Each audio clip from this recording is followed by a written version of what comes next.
अस्सलाम वालेकुम dear viewers. आज हम स्टडी करने जा रहे हैं Ohm's law.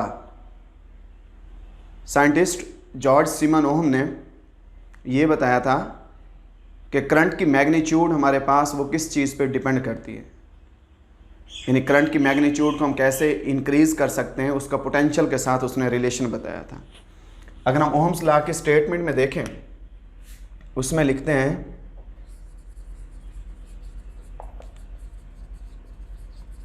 current through a conductor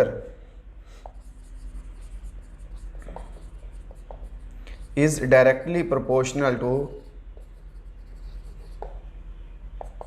potential difference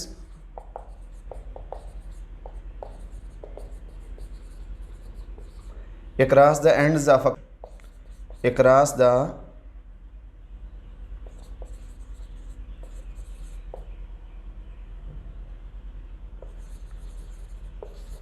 ends of a conductor.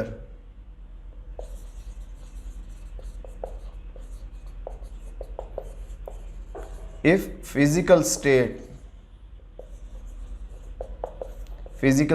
means that temperature of conductor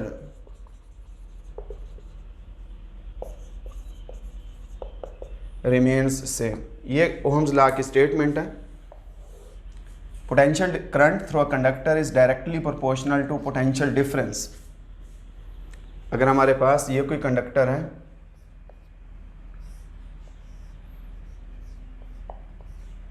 इसको बैटरी से जोड़ देते, ये पॉजिटिव पोटेंशियल, ये नेगेटिव ज़ीरो पोटेंशियल पे लिया करते हैं।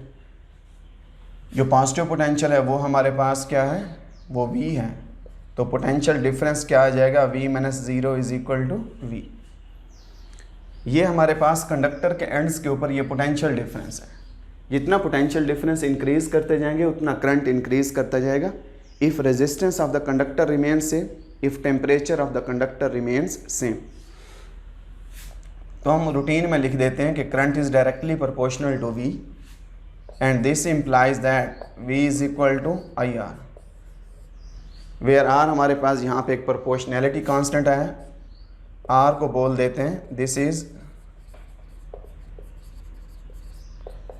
Resistance of conductor.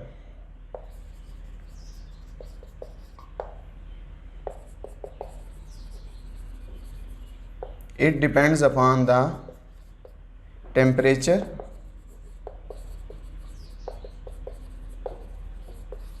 and nature and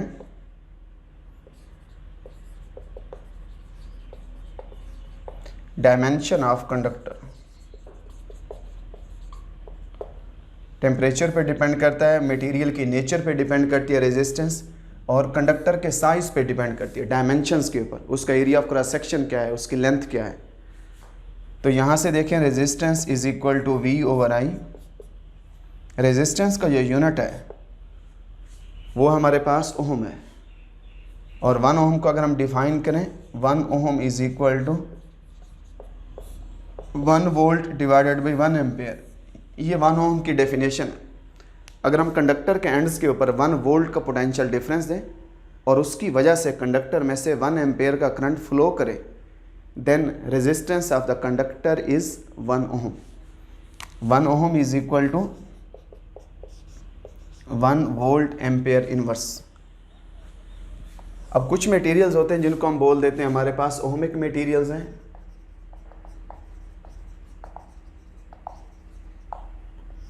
which obeys Ohm's law. ऐसे मटेरियल्स जो ओहम्स लॉ को ओबे करते हैं उनको बोल देते हैं वो ओहमिक मटेरियल्स हैं।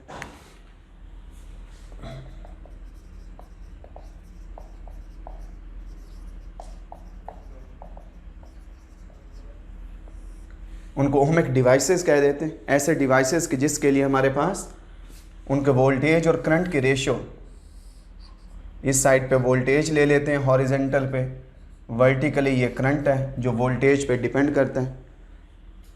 अगर हमारे पास ग्राफ इसका यूँ आता है, प्रोपोर्शनैलिटी में आता है, it means current is directly proportional to potential difference and resistance remains constant. क्योंकि रेजिस्टेंस कांस्टेंट होगी तो ये वाली प्रोपोर्शनैलिटी ओबे करेगी। यहाँ पे जो आर है वो कांस्टेंट ऑफ प्रोपोर्शनैलिटी है। अगर ये कांस्टेंट होगा तो फिर ये प्रोपोर्शनैलिटी ओबे करेगी, अदरवाइज वो मटेरियल जो है वो नॉन ओहमिक हो जाएंगे। तो अगर हमारे पास V और I का ग्राफ हमारे पास ये आ रहा है, इट मीन्स उस मटेरियल के लिए हमारे पास resistance of the conductor, resistance of the material remains constant. तो ये ओहमिक मटेरियल्स हैं। अगर हम नॉन ओहमिक में देखें, ओहमिक हम कह देते हैं कि ओहमिक मटेरियल्स, अगर हम किसी टंगस्टन फिलामेंट वाले बल्ब को अगर हम लो वोल्टेज पे ऑपरेट करें तो लो वोल्टेजेस पे वो ओहमिक होता है, हाई वोल्टेजेस पे अपना वो नॉन ओहमिक बिहेवियर शो करता है।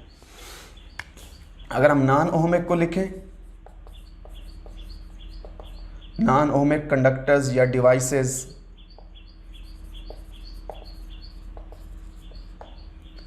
नॉन ओहमिक क्या होंगे?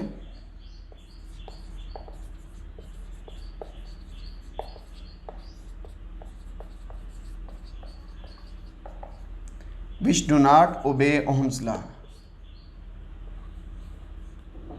जो ओहम्स लॉ को ओबे नहीं करते उनको हम बोल देते हैं वो हमारे पास क्या है, वो नॉन ओहमिक डिवाइसेस हैं।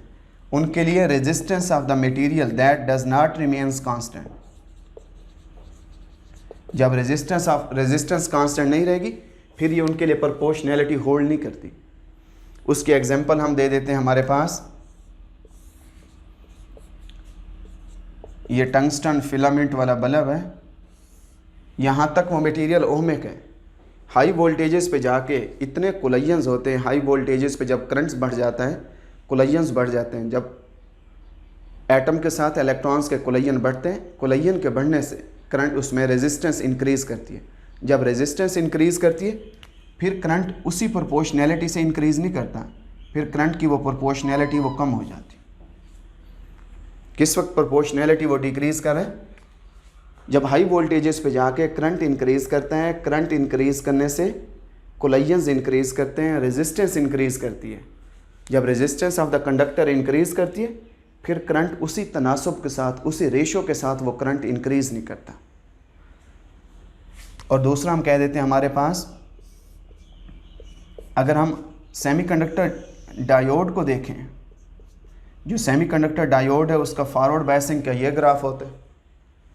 अगर हम उसका रिवर्स बायसिंग के लिए रिवर्स वोल्टेज अप्लाई करें तो उसका ये ग्राफ है। अब सेमीकंडक्टर जो डायोड है उसके लिए भी देखें, जो वोल्टेज और करंट का ग्राफ है वो स्ट्रेट लाइन नहीं है, इधर भी और यहाँ पे भी। इट मीन्स जो सेमीकंडक्टर डायोड है वो एक नॉन ओहमिक डिवाइस है और उसको हम कहते हैं कि वो ओहम्स लॉ को ओबे नहीं करा।